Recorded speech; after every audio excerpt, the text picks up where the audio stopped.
right, now welcome to the second half of our 90s Throwdown with Sticky Nicks. Oh, we got another guest. This is Bosco B.A. Baracus. Hey, Bosco. What's up? Well, maybe he has an opinion on our the next think? question here. Let's hear it. Better fad, Beanie Babies or Pogs? Do you like Beanie Babies or Pogs, bro? What do you think? Beanie Babies or Pogs? Oh. All right, so I gotta ask you. You need to You give want me me to some go more. first again? No. I want some more context. Like when you say a better fad, what do you mean better? Like what did I enjoy more, or what was better financially, or like what? I didn't think that far into it. Well, here you go. We're on the clock. What? Okay, so I guess it would be which one you personally enjoyed more. I guess it's it could go either way. You know, as a culture or you personally. It's whichever you I mean they whatever it came out. means to you. What? You're a counselor answer of me. Nick, but how do you feel about it? What does it I mean to you? I personally liked Pogs. I actually bought Pogs. What they call them, slammers, when you had the little metal ones. Bam.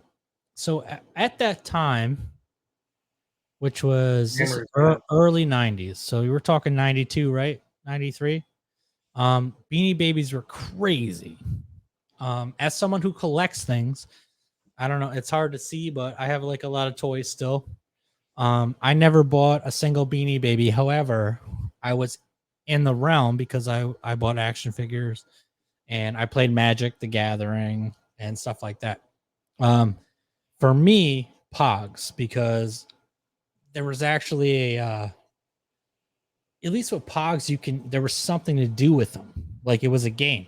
It was kind of like, I guess, like 10 years later, Beyblades or whatever. Like you'd buy the Pogs, you'd have like these different things, and you have the slammers, and you play. It was a game. It was like playing dice or whatever. So I would say for me, Pogs. Um, what was more popular? Probably Beanie Babies. Um, I think obviously they both have gone into they've both gone in the dumpster because none of them are worth anything at this point. But dude, I remember Pogs were so fun because like you go in the comic book store, I'd be buying like a box of like X-Men cards, and they'd have like, oh, look at these OJ Simpson Pogs, and they'd be in the sheet, and you'd have to buy them, and you pop them out, and you could have OJ Simpson Pogs or Simpsons or whoever the fuck it was. Beanie Babies were huge at the same time. What's ironic about it is like I was collecting comic books and stuff at the time, and they were the same kind of the same level, like of people that would enjoy them. But the Beanie Babies were like the moms and the kids and stuff. That was something they can get into that was similar to what we were all into already. So it was like this really interesting thing where like they're kind of in our world, but it's also trash. Like I thought they were trash. I remember like 8th grade. I really liked this girl. And at the Piercing Pagoda or whatever it was, they had Beanie Babies and they had like these little gold bracelets. And I was like, I really like this girl. I'm going to get her name put on a bracelet. And it cost me $15, which I saved up for my paper route. And I bought it. But they had the Beanie Babies. But I gave her that and she didn't give a shit. But you give someone a Beanie Baby and they were like, oh my god, like it's amazing. I'm like, no, bitch, like just buy the Spider-Man comic. Like Superman just died. The death of Superman. This is the same wall. You go to the little thing where they have the Beanie Babies. You walk 5 stores down. Death of Superman sealed for $50. Like, oh my god, that's like 3 weeks pay. I gotta get that. So I get where people are coming from, but for me personally, I would have to say Pogs because it was interactive. Like if me and you were 10 years old and we had Pogs and we had slammers, we would play the game. Boom. I remember I remember in fourth grade, my friend had a birthday party at the arcade. That was another one of those things. The mall, the Yes. arcade, uh, you know, big '90s things. What I'm trying to think of that tag. What was the tag where you the electric tag where you would shoot each other with the electric with the laser tag? Laser Yeah, tag. laser tag. Yes. God, my brain and my mind is just going. Uh, I remember my friend had a birthday party at the arcade, and I had all these tickets I got, and you pick a prize, and there was this heart, and I'm like, I had a crush on this girl, fourth grade, and I had a crush on this girl. I'm like, I'm gonna get this heart for her, and I used all the tickets to buy it, and then afterwards I get home, I'm like, what the fuck am I doing? This is a bad idea. I never gave it to her. I'm like, this is just not smart. Like, it was ugly too. Like, what? An arcade heart? Like, terrible. I mean, What a waste of tickets. I could tell you, man. Like, one Terrible of prize. the All the prizes were bad though. oh yeah, of course they still are. If you go to any of these Dave and Buster's or whatever, it's terrible. Yeah. But when we were like 9, 10, like this was Mecca. And, Right. like at this mall specifically, there was the comic book store which we always hung out at. And what was crazy is that these guys had a wrestling ring. So the guys that owned the comic book store had a wrestling ring, and they had a small independent. I think they were called NBW, New Breed Wrestling, in upstate New York. Are you So sure you didn't grow up in Alabama? no, bro. Yeah. I'm telling you, these are the best years of my life, of most of our lives, I would imagine. And you go to the comic book store, and we buy our comic books every week, and they had, oh, guess what? On Saturday we're having this wrestling match. We own the company. It's this guy and this guy and this guy that run the comic book store that are running the wrestling thing. You're like, oh my god. So we know everybody. We know you guys. We can go backstage. So what we would do is my dad would take us to the mall, and we go and watch a movie, and then we go down and hang out in the comic book store for like 3 hours. My dad would go to the brewery, and he'd sit there. He's like, "Oh, you guys want to?"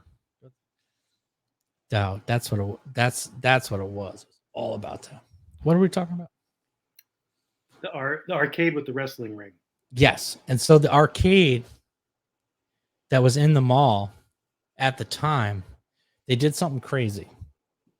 They gave you 3 credits per quarter. Now, every arcade everywhere else was 1 credit per quarter. But if you were in this mall, 1 quarter gave you 3 credits.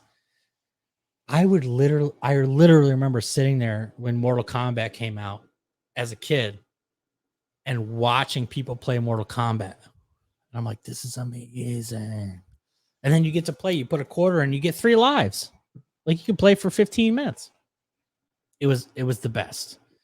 And then they would have, I mean, this is real. Like you go on Amazon, there's documentaries about it, and it's kind of like makes me feel old, but I don't feel like we're that old, but I feel lucky that we grew up then. it's amazing. You go in there and, oh, hey, they just got Mortal Kombat 2? Holy fuck! Mortal Kombat 2? What?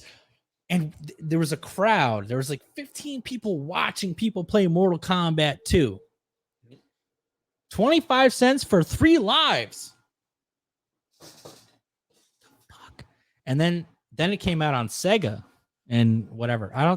I think it was on Nintendo, it was like they had a blood code. You had to have a blood code. That would blow my mind. When an arcade game would come out on Sega, you're like, this is too much. This is too great. Dude, that's when it got wild. That's when it got weird, because the only time you could play those games was if you were in the mall. Right. And we were at the back half of it, right? You know, if we're doing a golf metaphor, we're in the last 3 holes. So we're kids, we're watching it. Oh my god, Mortal Kombat 2, there's all these fucking older, like 14, 15-year-old kids listening to Metallica with their long hair, and we're sitting there like, oh my god, I can't wait to play. And then you get up there and you get smoked and you sit back. down. But then it came out on Sega, and it's like, and I'm like, I became a professional in Mortal Kombat. The game that blew my mind is when I saw Tekken for the first time. Yes. The graphics on that was like, it can't get better than this. I mean, 100%. You're totally nailing it. It's the same. Like, it was Tekken was next to it. Street Fighter 2 came out next to it. Like, yep. that was like where you were at. Oh, dude. Street Fighter versus X-Men. That came out a little later, but yeah. That was another great one. Okay. I got one for you that you might, I don't know if you'd remember this. If you remember this, that would be very impressive to me. But I don't think it was that popular. The bowling alley. So I'm from Orange County, New York. Okay. We had old school bowling alley. Middletown Lanes is much nicer now. Back then, it was a real bowling alley. Smelled like smoke. Stained carpets. A real bowling alley. Oh, yeah. And the bowling alley they always had 2 arcade games. They couldn't have more than that. It was always that one little corner with 2 arcade games. Maybe one of them didn't even work. I love it. You know, but there was one game there that I thought was awesome. It was called, I think it was called Time Warriors or something like that. Time Killers. And you could cut off the limbs of the opponent. Yes. Yes. Yeah. You remember that? So you could have your arm get cut off, but then you'd still keep going. Yeah, there's the one dude, his arm was a saw. Yeah. Yeah. Time Killers, that's what it was called. I don't think that ever came out on console. I think that was just arcade. It was like, because I remember specifically that arcade that had the Mortal Kombat 2. It was what was the dragon one? The cartoon. Dragon Lord or something, you know what I'm talking about? Yeah, something like that. Dragon Quest. Right? Yeah. Something Quest. It was that, and then they had that one, Time Killers. And you can chop off people's arms and shit. And legs. You could be on like one leg. All right. Yeah. Dude, that was so fucking awesome. Dude, some of the best memories, and this is why my brother's a wrestler, is because we spent so much time, like every week or every other week, we go to the mall. It's very mall rats-ish, right? If we go to the mall and my dad would give us $10. There you go. We go get $10 in quarters and we play for hours. And we play those games. We go to the comic book shop, hang out with those guys. We go and get a slice of pizza or 2 slices of pizza for $1. Eat those fucking slice of pizza, and then we go in the arcade for three plays for a quarter. We'll play Turtles in Time or whatever it was. Turtles in Time. Or the Avengers game when it was like, I think it was like Captain America, Hawkeye, Vision, and Iron Man or Punisher or Spider-Man, whatever it was. Or the WrestleFest, Royal Rumble one. Forget about it. Oh. Like you're talking about all the good ones. Yeah. And that's what we would do. And that would be our whole Saturday. And it would be the greatest day. Every day, every weekend was the greatest day. And that's why we still talk about it. That's why we're talking about it now, 30 years later. And if you ever get my brother on here or any of my friends from when I was like the guys that do the podcast went on Tuesdays, like that's what we talk about. It's like, remember when we were 11 or 12 and your dad bought, like, hey Nick, remember when your dad bought us a tent and we sat in your backyard and we ran an extension cable out and we played GoldenEye in the tent and ordered pizza? Like, you're right about the free game thing. It was the best too when you get to the game and somebody already had put the quarter in, or there was a quarter sit like in the little that little, you know, and you're like, yes, you know. I'll be honest with you. I definitely would go through the whole arcade and put my fingers in the coin slots to see if there was any quarters in there. Yeah, I remember that. Dude, and to multiply it, I don't know if you had a roller skating rink, but my aunt, she ice skated. Yeah. Not my aunt's best friend, her family owned the roller skating rink.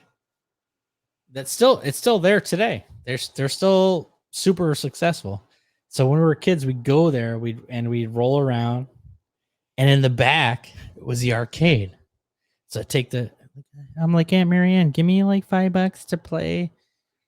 And she's like, no, you can't play Mortal Kombat. That Mortal Kombat's so bloody. I'm like, so what? Let me play it. Just give me some money. And that's what we would do. Like we roller skate a little bit. Fuck this. And we go back and play arcade games. Like that's what it was, baby. Oh man. I miss that innocence, bro. I wish we could. Yeah, man, definitely. It's funny. Better sitcoms. Then these are just two classic 90s sitcoms here. Seinfeld and Friends. I'm gonna have to let you go first because I'm not a fan. I liked riding in cars with comedians that Jerry Seinfeld did. As far as Seinfeld itself, I know this might, rub people the wrong way. I wasn't a Seinfeld fan. I wasn't. Me either. Yeah. I never understood I thought it was good, but I never really, I thought the characters were kind of annoying, actually. Yeah. Really like Seinfeld. Really. Kramer maybe had a couple entertaining scenes, but overall, I wasn't a Seinfeld guy. But as a stand-up, I think Jerry. There's no taking anything away from Jerry Seinfeld as one of the classic stand-up comedians. He's one of the greats. But as a sitcom, Friends, 100%. Me and my family, that was one of the things that we could all sit down and just watch together. My mom was a big Friends fan, and I think we all loved it. So yeah, I'd go Friends. So you watched Seinfeld and Friends with your family. So is you Friends we did. Okay. And now your like nuclear family is you, your mom, your dad, and brothers and sisters? So growing up, it was me and my mom, my dad, and two younger sisters. Okay. Erica and Sammy. Yeah. So you guys never really watched Seinfeld? No, I don't think any of us really. My dad might have watched him by himself, but maybe. Well, we like Curb Your Enthusiasm. That's interesting. But Friends was like the one show. Back then, again, we're talking about then, not now. You had to watch it when it came on. So we all watched it. We would look forward to the next episode and watch it together, and then everybody would. I'd go upstairs and play Nintendo or whatever. My sisters would go do whatever, but that was like the one show we all enjoyed together. So am I allowed to ask how old you are? Yeah, I'm 30. I think about 39. Oh, so we're the same fucking age. Jesus Christ. Okay. So my response to this would be, I didn't have cable until I was out of high school. So I never really watched any of these, other than like the four normal things like NBC, Fox, CBS, and ABC. Like that's what we got. So obviously Saturday mornings, Fox Kids, bro. X-Men, Spider-Man, like you call it. Friday nights, ABC was Family Matters and that kind of stuff. I never really watched Seinfeld or Friends when I was a kid. I want to say that I watched more Friends than Seinfeld because I go to my, no pun intended, like my friend across the street, they had cable and they loved Friends. We watched Friends. You watched Friends with your friends. I watched Friends with my friends. I watched Seinfeld with my Seinfelds. I didn't like Seinfeld as a kid when I was like 10, when it came out, 10, 11, 12. When did it come out? 93, 95, something like that. Somewhere 90, probably earlier, like 93, 92, 93, probably something like that.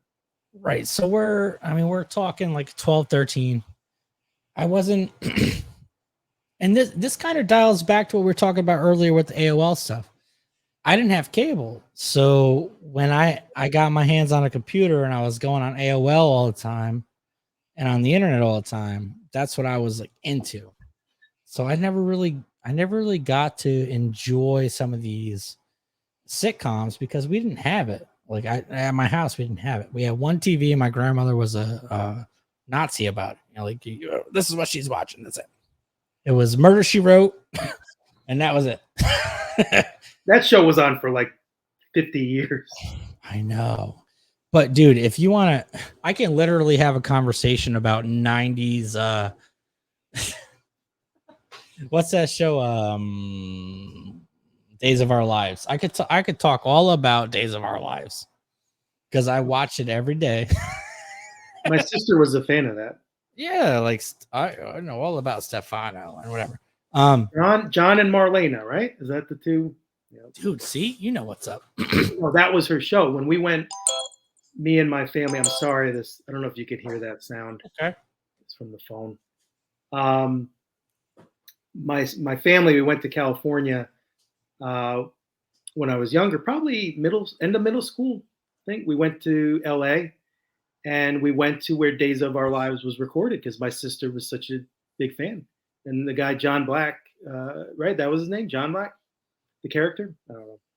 I think that's what it was. So he actually was driving like, well, the Marlena character woman, whoever plays her, came out in like a sports car, but then he came out in like old, not like a minivan, but one of those old like cars with like the back seat where it was like the back where you could sit in, but not like a full blown minivan. Right. And he stopped and he took a photo with my sister and that's I don't awesome. know, actually, he didn't get out of the car. She took a photo of him. I think he signed some stuff, but he talked. I guess he played in like minor league baseball in upstate New York or something, and he was just talking to us like a regular guy. It was pretty cool. Yeah. Yeah, I didn't really have that. But however, like my best friend across the street loved Seinfeld. Loved it. I never got it. I always thought it was dumb. In the last year with the last COVID thing and everything, we're sitting at home. I was like, you know what? Let me watch it. And I watched, I think I'm on like season 4. And I get the appeal. Because I have the ability, and I'm sure you do too, but I have the ability to kind of be like, hey, this is 1993. I'm watching it as if it's 1993 and the jokes, like whatever. And I get the appeal because I really do and did like the characters. I don't think when I was 11 or 12, I could have even processed what they were talking about. But now I definitely get where Jerry's coming from. I get where Elaine's coming from. I get where George is coming from. I like it. I like it now. Like I started watching it. I'm like, you know what? I get it.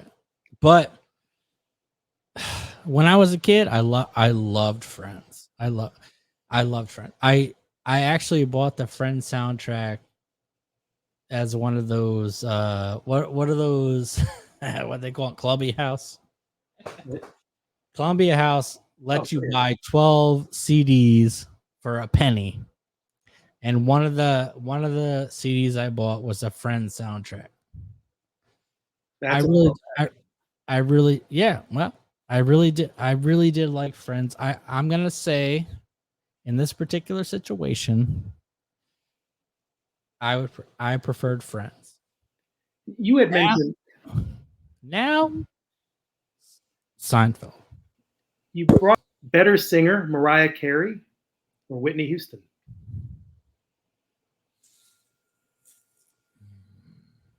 Whitney. Oh, better singer? This is tough, man. Like they're two totally different things. I want you to tell me what you think. I knew that was coming. Yeah, of course. I want to hear what you think. My sister is a huge Mariah Carey fan, so I feel kind of swayed in that direction. Okay. Whitney Houston, that national anthem, to sing the best national anthem that anyone's ever sang has to count for something here. So I'm going to actually defer on this one. I'm going to say it's a tie. Tie. Mariah Carey, in terms of like selling albums, I mean, she was just knocking out hits like it was nothing back in the Well, that 90s. well Not that's that Houston wasn't. that is part of what I've been saying for the last hour. Is like, what's the context? There isn't one. That's what I've been saying. It's whatever it means to you. I would say name 3 Whitney Houston songs and name 3 Mariah Carey songs. And I am going to bet that you can name 5 Whitney Houston songs, and you probably won't remember any Mariah Carey songs. I'm not good. I'm not good with song titles. So, I mean, the first one. Let's see, Whitney Houston. Yeah, I'm not good with song titles. Yeah, Well, just sing them. no, I can't really. Can't do it. Not gonna do it. Not gonna do it. Not gonna do it. Chopping broccoli. I think I mean, technically Mariah Carey has like 7 octaves or something. Like something crazy. Like she has the greatest vocal range of literally anyone. However, I think Whitney Houston is way better, way more influential. I think if you hear her sing the song from The Bodyguard, And what song is that again? Her biggest one. neither one of us are good at. I'm just drunk. It's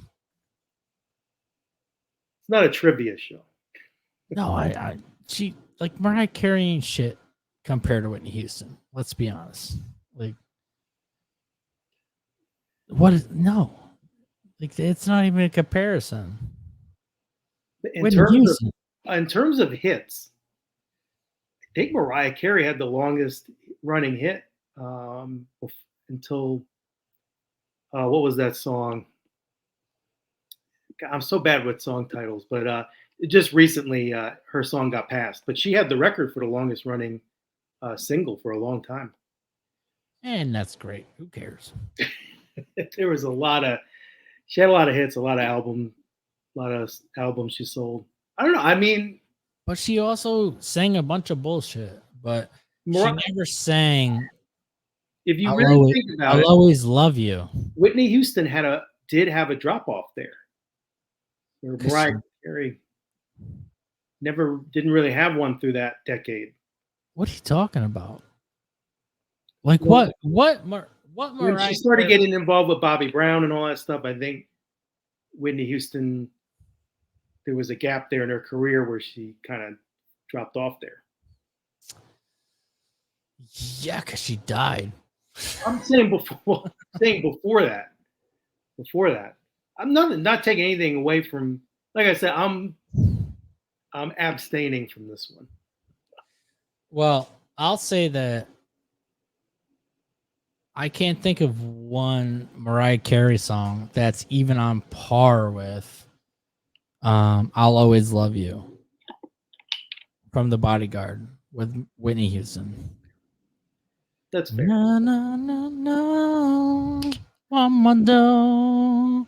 I don't want to hurt. And that's not even the same song. It's just better.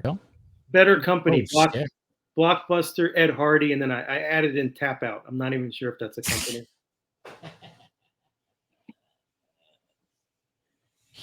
I mean, what does that even mean? Better Company.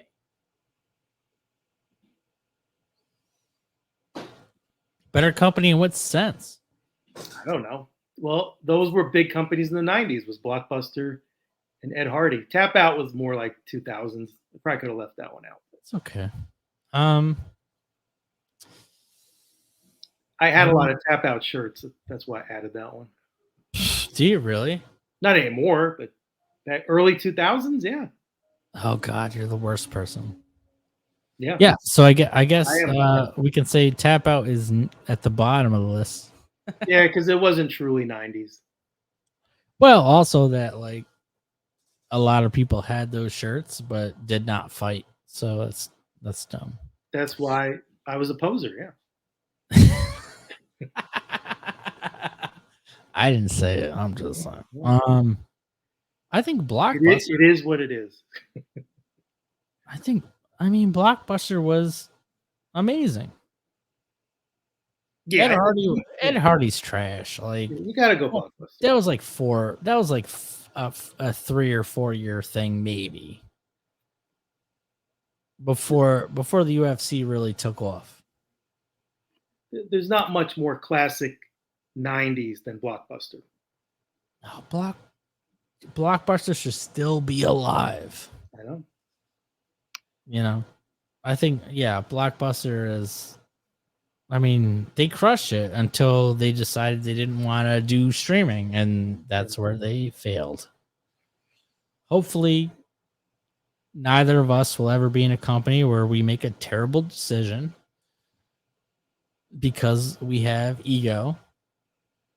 And, I don't think we will. My friend Phil used to work at Blockbuster, and he was black. He used to call it Blackbuster. I don't know. I don't know why, but it was funny to me. And yeah, I have sentimental memories to really any video store. Really, Mm. Blockbuster, or even your local video store. I think we had Joe's Video. Really, any video store. Yeah, I remember specifically we had a little local shop around the corner that we would go to, and I think it would be a little more expensive or close to it. They wouldn't have all the benefits of Right. Blockbuster, like the rent two get one. Did it have the the hidden porno section with Well, the little whatever they put in front of it? yeah, but we would go there because we could, like, as kids, we could walk there, and they had Nintendo 64 games. And so you can be like, hey, I really want to play GoldenEye. And the guy would be like, well, it's been rented out. And he'd be like, hi. I'd be like, hi. Like, can I put my name on the list? And they put you on the list. And then they call you. They call your house and be like, hey, GoldenEye is available. And then we'd run up the street and we get that, because a Blockbuster, you'd have to get your dad to drive you there. And he's most of the time he's like, nah, fuck that shit. Like, you're getting pizza on a Friday night. I'm not driving you 5 miles to get a goddamn movie. In a nice way. But I think, yeah, I don't.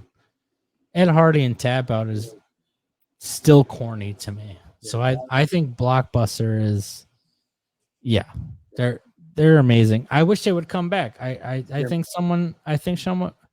really think someone should bring it back. There's one left in Oregon, I think.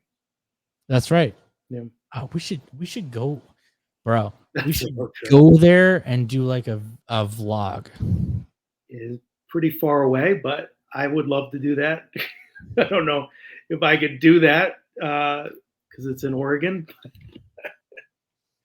I mean, But it's a great idea, though.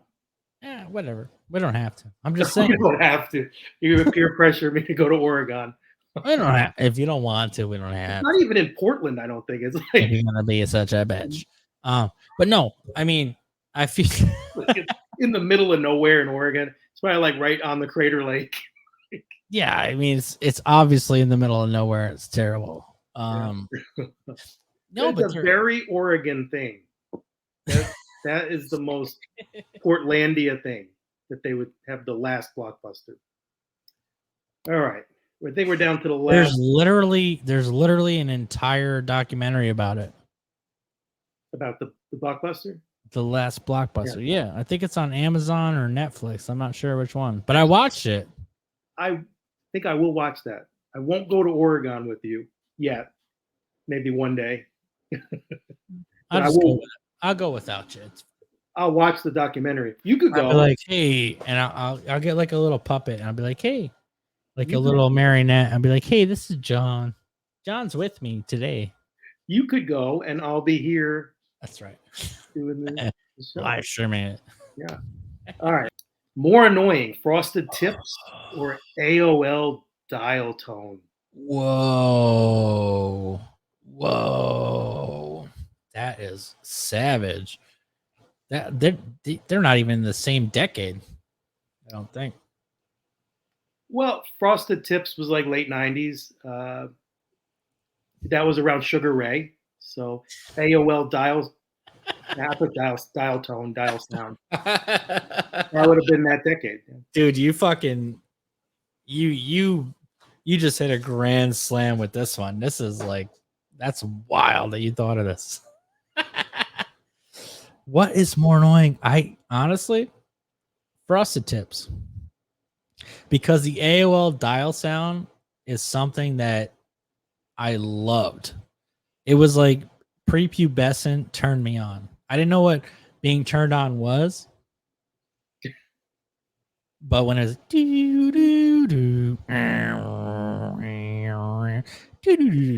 like, I was like, oh, I can't wait to get online and download Spider-Man pictures and get in a chat. Get in a chat. I literally spent 6 months pretending I was Hulk Hogan. Like I on AOL, I had a profile called Terry Bollea, and people would message me, and I'd be like, "Yeah, I live in Clearwater, Florida." And I was like 11, but I also had Frosted Tips. Right.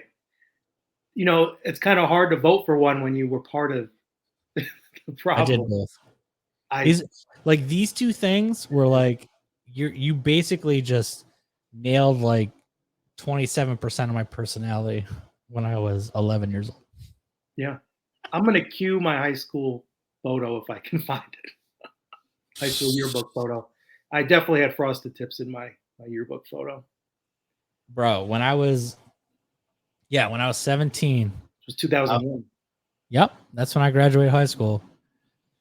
I had a marine cut, and I had the little fluffy, like the front, the front thing.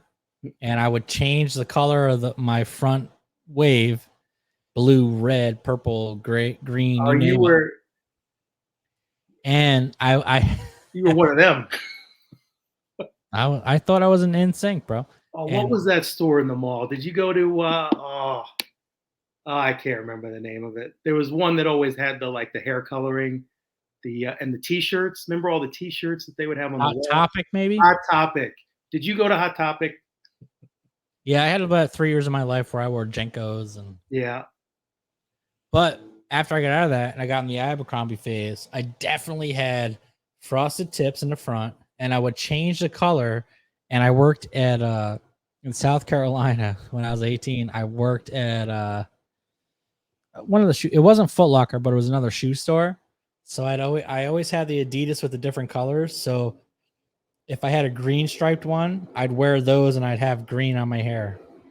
And I'd wear I had the armband. I put the little armband on. Back then, that's all you had to do to make something cool, is have it in different colors back then. I was so handsome. Like when Apple had all the different colors, that was all you had to do. Just have different colors. That's all it took. Yep. And it's funny you say that, because before I moved to South Carolina, I worked at CompUSA for years, and we had Apple products, and we sold those iMacs with the different colors. And then when I went to South Carolina, I worked at a Staples, and we had the same thing. So I'd be like trying to sell them, like, yeah, but you're like, you really like blue, right? Like, we have it. Like, it's an extra $100 for the blue one. It's extra $100 for the blue one. They're so rare. Next year we're gonna do red. Whoa. It's like you invented the color. Yeah, it's wild. It was so fucking wild. And you know what the big selling the big selling point is like, we figured out how to this is way before Siri, right? We figured out how to make the Macintosh like speak. Like it would recite what you typed. So we would have it type like, please buy me. I'm a blue Macintosh. I'd be like, look at how intuitive this machine is. And I hit play and they'd be like, oh my God. I'll pay $1,500 for this thing for my kid to go to SUNY New Paltz. Or whatever. There's 64 SUNYs, so whatever. My favorite part of that whole thing was you said I was so handsome. I was, dude. I was like 140 pounds. I was ripped, and I had like cool sneakers and cool hair. I had jaw. I had a jaw. I tried doing the blue one time, but the blue hair. I don't know. Like I was at Hot Topic. I got the blue coloring for the front, and now talking about comedy clubs. Actually, when I worked in West Virginia, I tried dyeing my hair. I think I was trying to go for like brownish, like blonde brown. I don't know what the hell I was doing. So I dyed my hair. I went to work. They were merciless. Do not do anything to draw attention to yourself when you work at a comedy club. Never. And that whole day, they just, I'm sure I got a lot of Carrot Top joke. I mean, it was terrible. I went home. I bought black hair dye. I dyed that shit back the next day. They knew why. They knew. That's hilarious. Yeah. That's fucking hilarious. I don't think I ever dyed my hair again after that. I used to, yeah. When I was like in 10th grade, it's right when 11th grade. It's right when the Eminem first came out. His first album came out, so I bleached my hair, and I shaved it up the sides. I had like a military cut, and my grandmother. This is a true story. My grandmother. I came home with my hair bleach blonde, and she goes, "You look like an eraser. Are you gay?" I'm like, "No, like Eminem, like Eminem." She's like, "Oh, you look just like Eminem." Get rid of it. Get rid of it. That's what every New York grandmother, they've all said that before. Get rid of it. Get rid of it. Well, you might not know this about me, but my grandparents raised me. So like off the boat Italian and then off the boat Irish. And my grandmother cut my hair until I was in 10th or 11th grade. Like I didn't go to a barber. I wasn't allowed to get haircuts from her. So we in the kitchen, get down on your knees. And she would, I had the part, the comb over. I had long hair back then. And as soon as I dyed it, she's like, you better get rid of it. Shave it. What are you, gay? You don't want to. We don't do that.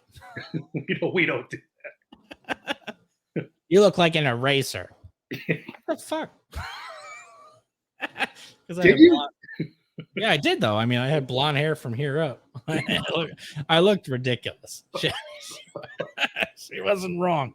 No. But also, like, get off my back. I'm just trying to like be myself. Ooh. That's... All right, last one. Clear Pepsi. What are your thoughts? I mean, did it taste as shitty as regular Pepsi? I don't remember ever drinking clear Pepsi. Yeah. Me neither. I just remember it being a bad idea. So what was it? Like it was like Pepsi and they just pulled Pepsi Cola just pulled the coloring out of. Yeah. It didn't taste the same. It's like when the M&Ms, like if you have the brown M&M, it tastes more like chocolate than like the yellow or the blue one. It's like Pepsi didn't look like Pepsi. So even if it's the same, it'll taste different because your brain, like remember ketchup, they had purple ketchup. So it's mental. It is. Purple ketchup is definitely mental. Yeah, because it's the same recipe. Yeah, it was the same recipe, but they made it clear. It was just a bad idea. Well, Sicky Nicks, thank you for being on the show. And we got to do this again. This was a lot of fun. Well, All right. I mean, I have a couple other things for the '90s bullshit. If you want to keep rocking. Yeah, I mean, I would, but the things that it's going to take a long time to download it because of the length of this. We're over Fair 3 enough. hours. Fair enough. It's time for the chop up. Yeah. Oh, hey. Right, Yeah. and that was Tough Tackle for this week's special edition with Sicky Nicks, the '90s Throwdown. I just throw down. Get it. Have a great week, everybody. That's your show. Ladies and gentlemen, Fuck you. you are now listening to Rewind That Radio. Rewind That Radio. You were listening to Rewind That Radio. You were listening to Rewind That Radio. You were listening to Rewind That Radio. You were listening to Rewind That Radio.